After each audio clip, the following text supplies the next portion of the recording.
সুপ্রিয় শিক্ষার্থী, আসসালামু আলাইকুম। আশা করছি তোমরা সুস্থ আছো, ভালো আছো। আমি গতদিন তোমাদেরকে দুটো সৃজনশীল দিয়েছিলাম। আমি জানি না আসলে তোমরা কে কে এটা লিখেছো আর কে কে লেখো নাই। তবে আমি তোমাদেরকে অনুরোধ করব, আসলে এখন আমাদেরকে আন্তরিকতার সাথে পড়াশোনা করার মতো সময় কিন্তু এসে গিয়েছে, আর কাল বিলম্ব করার মতো আমাদের হাতে সময় নেই। তা আমি আজকেও তোমাদের সেই ধারাবাহিকতায়, গতদিন যেমন আমি দুইটা সৃজনশীল দিয়েছিলাম, আমি আজকেও তোমাদের জন্য দুটো সৃজনশীল দিচ্ছি এবং তোমরা এই সৃজনশীল দুটো লিখবে, আমি এই প্রত্যাশা করছি। আর পাশাপাশি তোমাদেরকে আমি আরেকটা কথা আসলে বলতে চাচ্ছি, যেটা এই মুহূর্তে তোমাদের শ্রেণী শিক্ষকরা বলবেন তোমাদের, যেমন তোমাদের পুরানো যে খাতাগুলো রয়েছে সেই খাতাগুলো তোমরা অতি তাড়াতাড়ি, অর্থাৎ এই 22 তারিখের মধ্যেই আমাদের কাছে জমা দিতে হবে। সেই প্রস্তুতি তোমরা গ্রহণ করো। খাতা জমা না দিলে তোমাদের মূল্যায়নে সমস্যা হবে। তা সেই জন্য আমি মনে করছি যে তোমরা যারা পরীক্ষা দিয়েছিলে কষ্ট করে, তোমাদের অনেকেরই প্রতীক্ষা ছিল এরকম যে স্যার কবে আপনারা খাতা নেবেন, কবে আমাদের এই খাতাগুলো মূল্যায়ন করবেন। তা যাই হোক, আমাদের অধ্যক্ষ স্যার আমাদেরকে সেই নির্দেশ দিয়েছেন, তোমাদের কাছ থেকে খাতা নিয়ে আমরা তোমাদের মূল্যায়ন করে তোমাদের একটা রেজাল্ট তৈরি করা হবে এবং সেই রেজাল্টের উপরে ভিত্তি করে তোমরা পরবর্তী স্টেপ গ্রহণ করবো। অর্থাৎ তোমাদের টেস্ট পরীক্ষা তো আসলে হওয়ার মতো সময় হয়ে গিয়েছে, এখনো পর্যন্ত হচ্ছে না। তা সেহেতু এমনটা হতে পারে যে তোমাদের টেস্ট পরীক্ষা যদি না হয়, তাহলে এই মূল্যায়নের উপরে ভিত্তিতে তোমরা টেস্টে প্রমোশন পাবে এবং পরবর্তীতে পরীক্ষা অংশগ্রহণ করবে।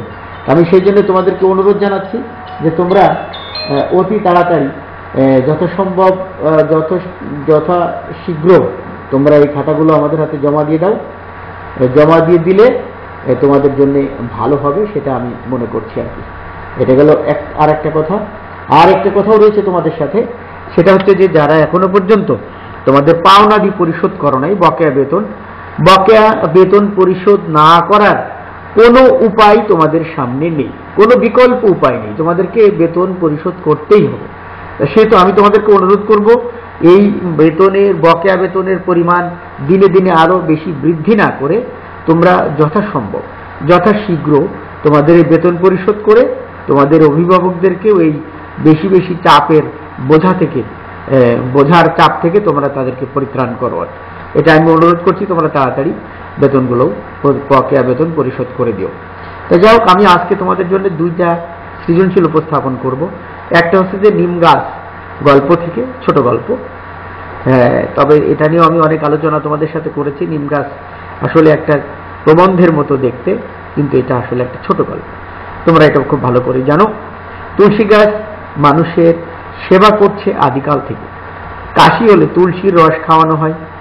শিশুদের স্নান করার জন্য জীবাণুনাশক করতে হলে সেই জলে তুলসী পাতা ভিজিয়ে রাখতে হয়। এত উপকার করার পরও মানুষ তুলসী গাছের কোনো যত্ন নেয় না, পরিষ্কার রাখে না, নোংরা আবর্জনায় বাঁচতে হয়। তো তবু তুলসী গাছ বিভিন্নভাবে মানুষের সেবা করে যাচ্ছে অবিরাম। তাহলে দেখো, আমরা যে কয়েকটি ঔষধি গাছের নাম নিয়েছিলাম, যেমন বয়রা, হর্তকি, নিম গাছ, এই তুলসী, তোমরা এই যে তুলসী গাছের যে কত উপকারিতা, এটা আসলে বলে বোঝানো মুশকিল। আসলে সৃষ্টিকর্তাই তো মানুষকে আশরাফুল মাখলুকাত তৈরি করে দিয়েছেন, আবার এই সৃষ্টিকর্তাই মানুষের রোগ ব্যাধিও দিয়েছেন, রোগ ব্যাধি, শোক, জরা, মৃত্যু এগুলো দিয়েছেন। আবার পাশাপাশি এই রোগ ব্যাধি থেকে পরিত্রাণের উপায়ও আল্লাহ দিয়েছেন। তা আল্লাহ তো আসলে এই যে যেমন ক্যাপসুল আমরা বাজারে তৈরি করে, এরকম ক্যাপসুল তৈরি করে আমাদের সামনে দেন নাই। আল্লাহ ক্যাপসুল তৈরি করার নিয়ামক বা সেই উপাদান আমাদের সামনে দিয়েছেন, আমাদের মেধা দিয়েছেন। আমরা সেইগুলো ব্যবহার করে আমরা এই নিত্য নতুন ঔষধ আমরা আবিষ্কার করছি, আমরা তৈরি করতে পারছি। সৃষ্টিকর্তা যে এই যে গাছগুলো, তোমরা লজ্জাপতি গাছের কথা ভাবো, গাছ কত প্রাণবন্ত, কত জীবন্ত। একটা লজ্জাপতি গাছের পাতা যদি তুমি ছুঁয়ে দাও, তাহলে দেখবা যে সঙ্গে সঙ্গে সে চোখ মেরে যায় এবং তা অন্যরকম একটা অনুভূতি প্রকাশ করে। এ থেকে আসলে আমরা বুঝতে পারি যে গাছের যে প্রাণ আছে, গাছ যে কথা বলে, গাছের যে জীবন আছে, গাছ আসলে জীবন্ত। তো সেই রকমই একটা গাছ হচ্ছে এই তুলসী, এবং এটা মানুষকে অনেক কল্যাণকর কাজ করে দেয় মানুষের জন্য। তাই নিম গাছ শান দিয়ে বাঁধানোকে কি বলা হয়েছে? এই ছোট্ট একটা গল্প ছিল তোমার এই নিম গাছ। সেই নিম গাছের বলা হয়েছিল শান দিয়ে বাঁধিয়েও দেয় অনেকে, এটা বলছিল কেউ কেউ। আর সে আর এক আবর্জনা, অর্থাৎ শান দিয়ে বাঁধানোটা হচ্ছে আর একটা আবর্জনা। আমরা পরিষ্কার পরিচ্ছন্ন রাখার জন্য গাছের গোড়া পরিষ্কার করি না, যত্ন নেই না। হ্যাঁ, অনেকে বেশি যত্ন করতে যে শান দিয়ে বাঁধিয়ে দেয়, এটা কিন্তু আর এক গাছের জন্য আর এক আযাব। কারণ শান দিয়ে বাঁধালে গাছের উন্মুক্ততা থাকে না, সে মুক্ত বিহঙ্গের মতো ঘুরতে পারবে না, বা মানে তার শ্বাস নিতে পারবে না, শেকড়গুলোকে সঠিকভাবে দিতে পারবে না, তার শ্বাস মানে প্রচ্ছেদন বা তার পুষ্টি গ্রহণের ক্ষেত্রে বাধাগ্রস্ত হবে। সেই জন্য এগুলোকে একটা আবর্জনা বলা হয়েছে। তারপরে আছে ছাল তুললে না পাতা ছিঁড়লে না, বলতে কি বোঝানো হয়েছে? তাহলে দেখো, আমরা যখন বলছিলাম, হঠাৎ একদিন নতুন ধরনের একটা লোক এলো, মুগ্ধ দৃষ্টিতে চেয়ে রইল নিম গাছের দিকে, ছাল তুললে না পাতা ছিঁড়লে না, ডাল ভাঙলে না, মুগ্ধ দৃষ্টিতে চেয়ে রইল শুধু। সাধারণত এই যে নিম গাছের ছাল তুলে ফেলে অনেকে, পাতা ছিঁড়ে ফেলে, তাকে কষ্ট দেয়, তার ডাল ভাঙে, কিন্তু তার কাছ থেকে এরকম করে উপকার নেই, কিন্তু তাকে কেউ যত্ন করে না। কিন্তু এমনই একজন লোক আসলো একদিন হঠাৎ করে, সে কি করলো? ছালও তুলল না, পাতাও ছিঁড়ল না, শুধুমাত্র মুগ্ধ দৃষ্টিতে চেয়ে রইল। এই জন্য বলা হচ্ছে যে সে মানে অন্যান্যরা যেমন ছাল তোলে, বাকল তোলে, পাতা ছিঁড়ে, তারপর ডালপালা ভেঙে কষ্ট দেয়, কিন্তু এমন একজন লোক আসলো যে ছালও তুলল না, পাতাও ছিঁড়ল না। উদ্দীপকে তুলসীর সেবা নিম গাছ গল্পের কোন দিকটিকে ইঙ্গিত করেছে ব্যাখ্যা করো। তুলসী গাছও যেমন আমাদের সেবা দেয় বা বিভিন্নভাবে উপকার করে, ঠিক একইভাবে এই নিম গাছটা আমাদের কোন কোন দিকে আমাদেরকে উপকার করছে, সেগুলো তোমরা সিমিলারিটি বা একই সঙ্গে তার নির্দেশিত ইঙ্গিতগুলোকে তোমরা ব্যাখ্যা করবে। এরপর আসে তুলসী গাছকে নির্যাতনের হাত থেকে রক্ষা করতে হলে নিম গাছ গল্পের কোন কোন বিষয় সমাজে ছড়িয়ে নিতে হবে। তুলসী গাছকে যদি নির্যাতনের হাত থেকে রক্ষা করতে হয়, তাহলে নিম গাছ গল্পের কোন কোন বিষয় সমাজে ছড়িয়ে দিতে হবে।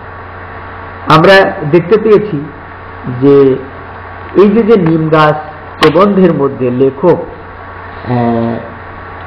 হঠাৎ করে একজন কবিকে নিয়ে আসলেন, যে কবিটা তাকে কষ্টও দিল না, তাকে ডাল ছিঁড়ল না, পাতা ছিঁড়ল না, তাকে অর্থাৎ যত্ন করলো এবং মুগ্ধ দৃষ্টিতে তার দিকে খানিক চেয়ে থেকে চলে গেল। অর্থাৎ নিম গাছের প্রতি যে এই যে একজন বাইরে থেকে লোক আসলো, তার একটা মমত্ববোধ, স্নেহ, তাকে যত্ন করার প্রবণতা বা তাকে কষ্ট না দেওয়ার যে প্রবণতা, এইটাকেই প্রাধান্য দিতে হবে। যে তুলসী গাছকে যদি আমরা উদ্ধার করতে চাই বা তাকে যদি আমরা রক্ষা করতে চাই, তাহলে আমাদের এই দিকটাকে মানে তোমার গুরুত্ব দিয়ে যত্ন করার প্রবণতা করতে হবে। বা এই গল্পের আলোকে যেমন আমাদের সেই নিপুণা গৃহবধূ যারা সমাজের জন্য এরকম করে ত্যাগ স্বীকার করে, তাদের প্রতি যত্ন নিতে হবে, তাদের ভালোবাসতে হবে, প্লাস তাদেরকে মর্যাদা দিতে হবে সমাজে আর কি। এই সমস্ত দিককে আলোকপাত করে তোমরা এই প্রশ্ন উত্তরটি লিখবে। এরপরে আসো আমরা আর একটা গল্পে চলে যাব, সেটা হচ্ছে নিয়তি। তোমাদের নিয়তি থেকে আমি এখানে তোমাদের জন্য আমি আর একটা প্রশ্ন রেখেছি নিয়তি গল্প থেকে। রিমনের একটি ছোট সাদা বিড়াল আছে। রিমন বিড়ালটিকে খুব আদর যত্ন করে খাওয়ায়। বিড়ালটি একদিন রিমনের ছোট বোনকে খামচে দিলে রিমনের বাবা বিড়ালটিকে অনেক দূরে নিয়ে ফেলে দিয়ে আসে। এতে রিমন খুব কষ্ট পায়, মনে মনে বাবার উপর তার ক্ষোভ হতে থাকে। মহারাজার পোষা কুকুরটির নাম কি?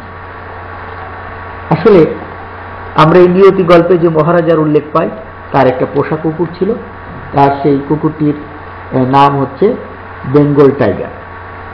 কুকুরটি রাজবাড়ি থেকে না যাওয়ার কারণ কি?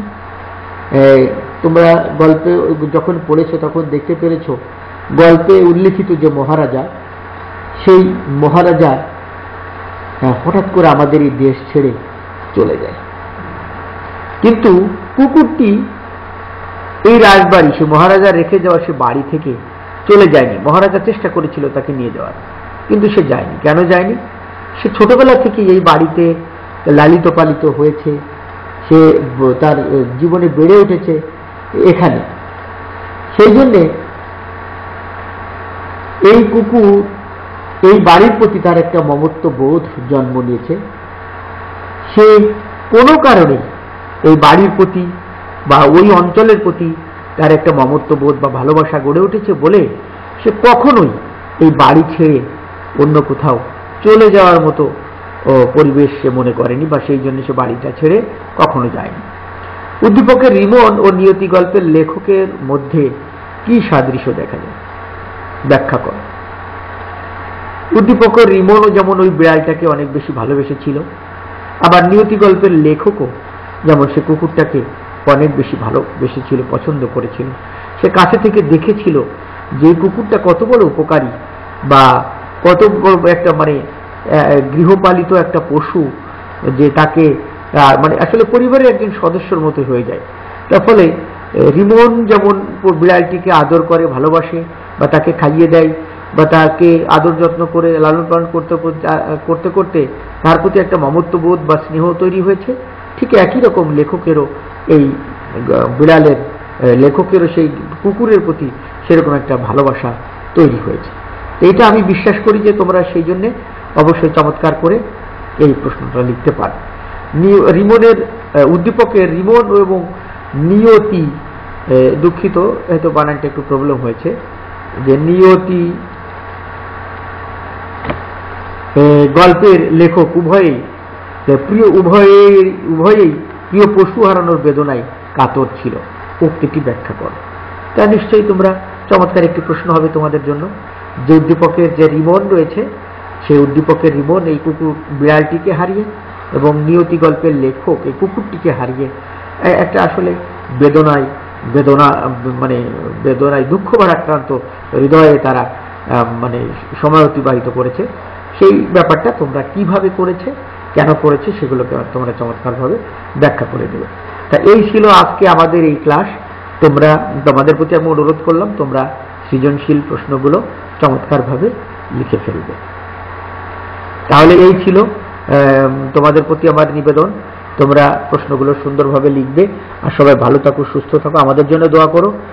আমিও তোমাদের জন্য দোয়া করি। আল্লাহ তোমাদের সবাইকে সুস্থ রাখুক, ভালো রাখুক, ভালো পড়াশোনা করার তৌফিক দান করুক। আল্লাহ হাফেজ।